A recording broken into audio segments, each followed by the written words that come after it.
తమ పరిపాలన చాలా గొప్పదని 175 గెలుస్తామని గతంలో చెప్పుకునేవారు.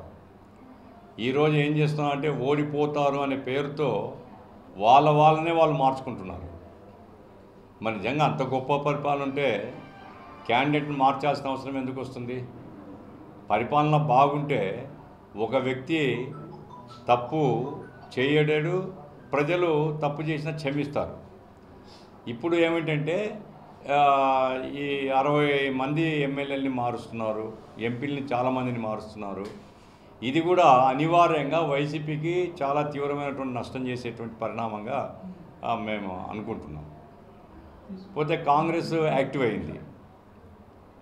షర్మిల గారు పీసీ అధ్యక్షురాలు అయిన తర్వాత కాంగ్రెస్ యాక్టివ్ అయింది. ప్రధానంగా రాష్ట్ర ప్రజల తరఫున కేంద్రం యొక్క అన్యాయాన్ని ప్రశ్నించేటువంటి శక్తులు లేవు అనేటువంటిది మేము బాధపడుతూ ఉన్నాం. ఇంతకాలం వామపక్షాలు మాత్రమే మేము ఆందోళన చేస్తూ వచ్చాం. వామపక్షాల శక్తి పరిమితం కాబట్టి అది అంత ఫోకస్ కాలేదు. కానీ షర్మిల గారు వచ్చిన తర్వాత రాష్ట్ర ప్రయోజనాల్ని బీజేపీకి తాకట్టు పెడుతున్నటువంటి వైసీపీ టీడీపీని విమర్శిస్తూ ఆమె తిరుగుతుంది. ప్రజల్లో మంచి స్పందన కూడా చూస్తూ ఉన్నాం.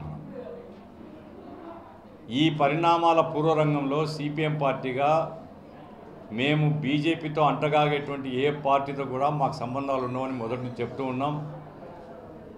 వైసీపీ ఆ రకంగా బీజేపీని అన్ని విధాలా బలపరుస్తూ వచ్చింది. వైసీపీతో మాకు ఎలాంటి రాజకీయ సంబంధాలు ఉండవని గతం నుంచి చెప్పాము.